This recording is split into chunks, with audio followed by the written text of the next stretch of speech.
Goeiedag, mijn naam is Rick van der Wallen. Welkom in het Scheldeslagmuseum.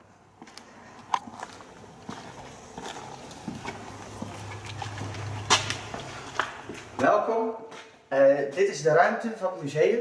We hebben de stallen omgebouwd naar museumruimte. Want na 10 jaar verzamelen hebben we er hier zo'n museum van gemaakt. En in ons museum vertellen we de slag om de Schelde en dan vooral gefocust op Zeeuws-Vlaanderen. Bij binnenkomst van het museum hebben we hier zo als eerste aan de linkerkant de mobilisatie staan en 1940. Want hier in Zeeuws-Vlaanderen is er in 1944 heel hard gevochten. Maar in 1940 is er natuurlijk ook van alles gebeurd hier zo. Dit uniform, dat is een kapitein, dat is Nederlands, een Nederlands uniform. En dat is op naam van Piet Dekker uit Wemeldingen. En die, zoals u ziet, heeft hij bij het 38e regiment infanterie gezeten. En die hebben hier zo aan de Braakman in Biervliet, heeft die man hier zo gelegerd gezeten. Ook in Zeeuws-Vlaanderen hebben de Fransen en de Belgen gezeten in 1940. Dat is wat minder bekend, maar de Fransen die zijn vanaf Breskens naar Vlissingen overgestoken. En die zijn zo West-Brabant binnengetrokken. Wat nog minder bekend is dat hier in Zeeuws-Vlaanderen heel veel Belgen hebben gezeten. De Belgen die hebben stelling genomen aan kanaal Gent-Terneuzen om ook de Duitsers te vertragen. En aan deze kant van het museum, bij binnenkomst, dit is de schenkingskast. Dit zijn de laatste aanwinsten die we hebben gehad van de mensen. Nog een baret-embleem, nog een Engels zakmes, nog een Duits gasmasker gevonden en toegeschonken aan het museum. En wat heel leuk is, dat is dit plaatje. Het is een bevrijdingsplaatje van Biervliet. Biervliet vrij, 14 oktober 1944. Helemaal met de hand beschilderd. Dit is een Canadees baret-embleem. Iedere soldaat had een baret mee zijn onderdeel erop. Ze konden ze gelijk zien waar ze van waren. En dit baret-embleem is van de inlichtingendienst.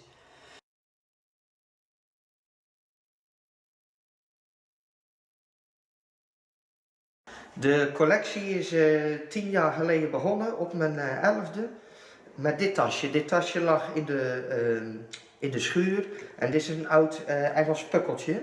En daar is toen de tijd de collectie mee begonnen. Gewoon een plank op de kamer en verzamelen en het is een beetje uit de hand gelopen.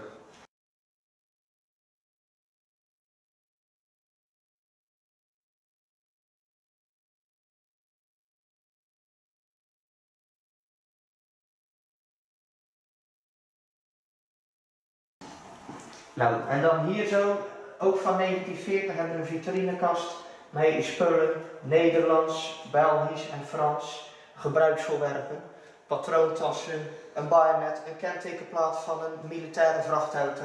Ja, alles wat met die tijd te maken heeft. En hier zo komen we verder in het museum. Het gaat over de bevrijding van 1944.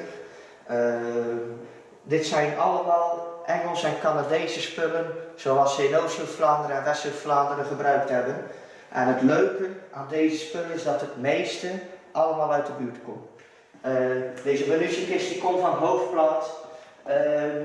Deze rumkruik van de soldaten, dus dat rum in als rantsoen, die komt van Breskens.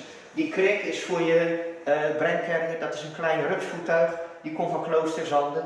Dus zo komt eigenlijk alles hier zo in het museum, komt uit de buurt. En een kruik, een jeneverkruik, en die werd gekocht bij de mobilisatie. Je ziet ook 1939 zijn de Nederlandse troepen gemobiliseerd vanwege de Duitse oorlogsdreiging.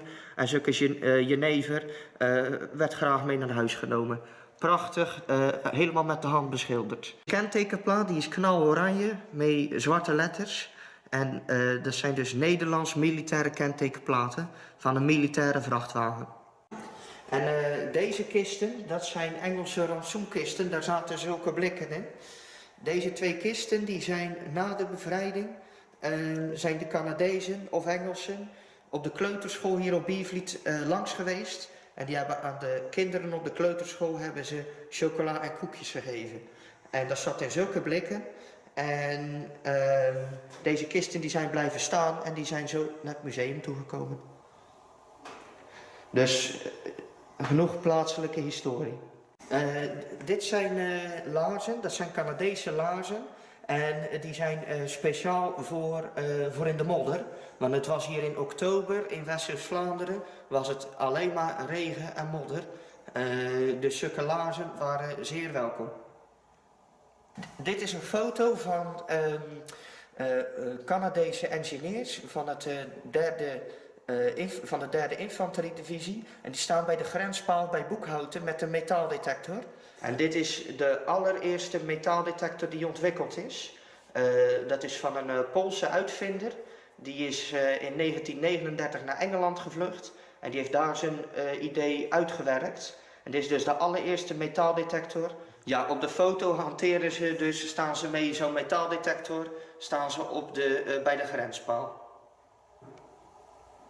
Hier hebben we nog een paar vitrines met kleine spullen, zoals sigaretten, barretten, emblemen, allerlei emblemen, verschillende van Canadese regimenten. Ook van de Polen hebben we wat liggen. Dit is een houten Engelse munitiekist voor ontstekers, type 117. En deze die komt hier van Biervliet. En daar was ik net op het juiste moment, want die man was aan het opruimen. En ik zeg, wat doet u mee dat kistje? En die zei, ja, als je weg was geweest, had ik hem in brand gestoken. Dus daar was ik net op het juiste moment.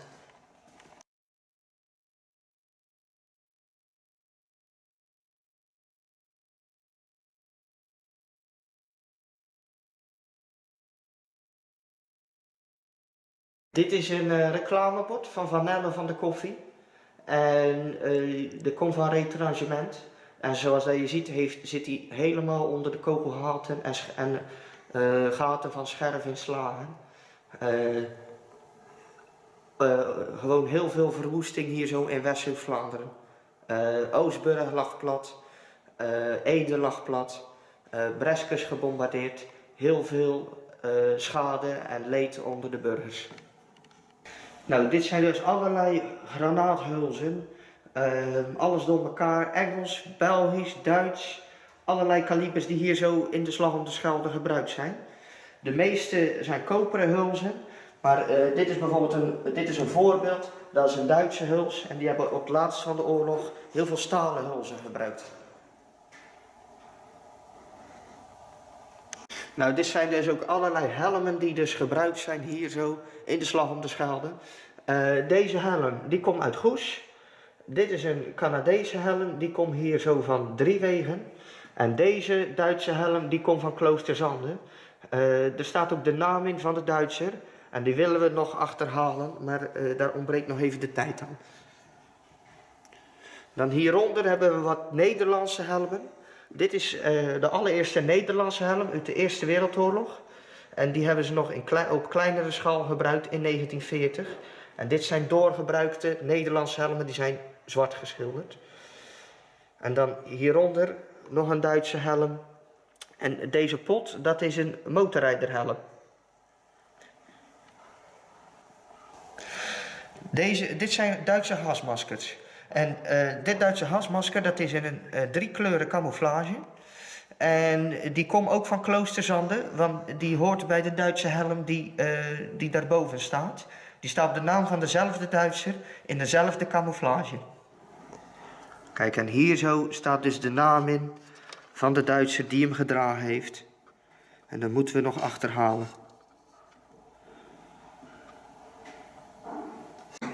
Dit is een Duitse afstandsmeter voor een luchtdoelgeschut of een ander kanon. En die komt van Groede en dat werkt als volgt. Je kijkt hierin en die stel je samen aan allebei de kanten. En als dat dan samenkomt, dan weet je de afstand van het vliegtuig en dus hoe ver je moet schieten. En dit is een bord. Dit heb ik in de polder van Oostburg gehangen. Over een bruggetje over een kreek. En er staat zowel in het Duits in als in het Nederlands dat je niet zwaarder dan 5000 kilo mag wegen vanwege gevaren voor de brug. Nou, en dit zijn dan ook allerlei Duitse gebruiksvoorwerpen. Rechts achterin staat er een verrekijker in een bakkelieten houder, een etensblik, een veldfles, een scheermesje. Alles wat die Duitsers gebruikt hebben. Hier zo nog wat koppelsloten. En op het Duitse koppelslot staat God met ons in het Duits. En dan hieronder hebben we weer een paar Duitse gasmaskers. Het rechtse gasmasker komt uit Fort van Ellewoudsdijk. En daar hebben Duitsers gezeten, dat is daarachter gebleven. En dit gasmasker komt van de molen uit Sasput. Dit grote pistoolholster is voor een Duitse Luger. Echt een gewilde trofee voor de geallieerden om die in bezit te krijgen. Nou, allerlei type koppelsloten. Nog een abzeigen hier zo. Dat is een Duitse onderscheiding. Dat abzeigen hebben we gehad van een familie uit Canada. Die Canadees die heeft dat ergens trofee buitgemaakt en mee naar Canada genomen. En die familie woont in Nederland en zo is die toch weer terug naar Nederland gekomen. Dit is een Duitse rugzak met een echte koeienhuid. Iedere soldaat die had zo'n rugzak. En dan hier hebben we nog een soort gelijke rugzak. Maar hier staat nummer 3 op. Deze is totaal voor een andere functie. Maar als je hem openmaakt, dan zie je, die is helemaal gevuld met spullen voor de Duitse veldtelefoon. Dit is eigenlijk een soort meeneembare werkbank. Deze tas is achtergebleven op Reuzenhoek bij Zaamslag. Nou, dit is dus een jerrycan. Die is ontwikkeld door de Duitsers. En de Engelsen en de Amerikanen hebben die regelrecht gekopieerd. Omdat die gewoon zo goed was. En dan wat munitiekistjes. Dit zijn 2 munitiekistjes voor de Duitse mitrailleur. Hier zit je kogelband in.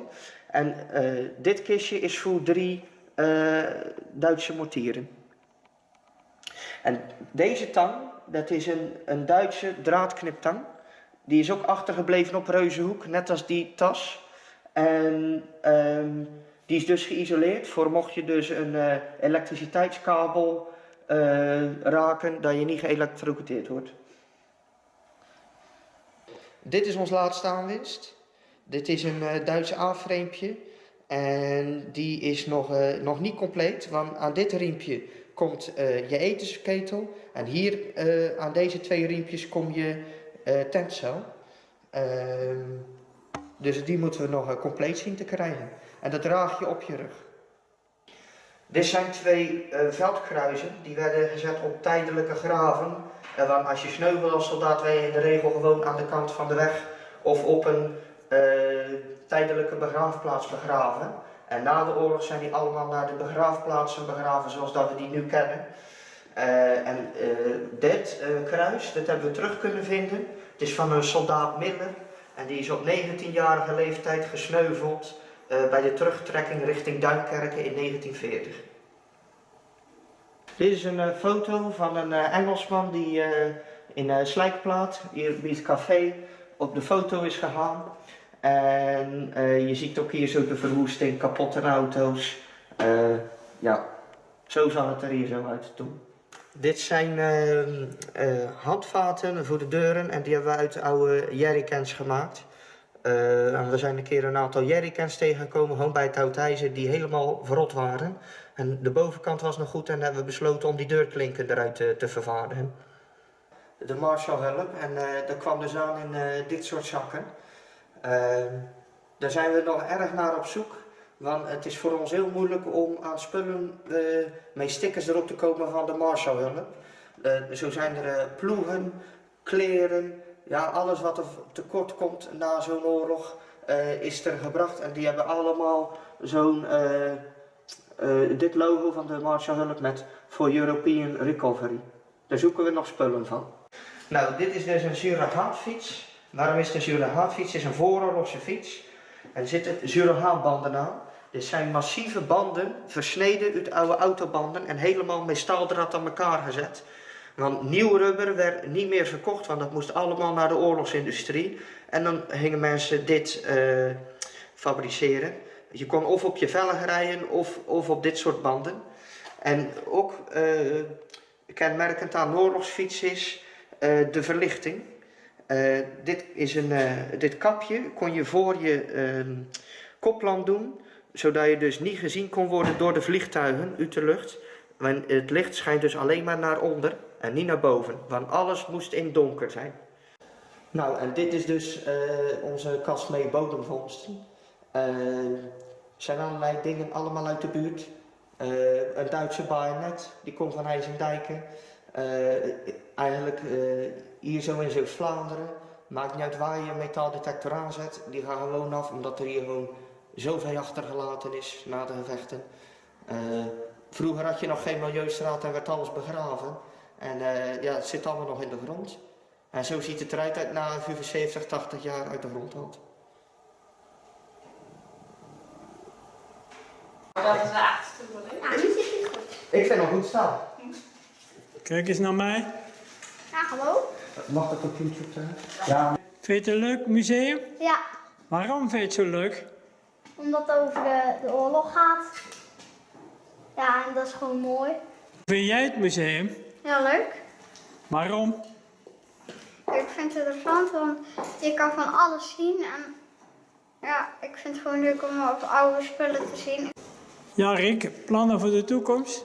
Ja, de collectie willen we natuurlijk nog wat uitbreiden.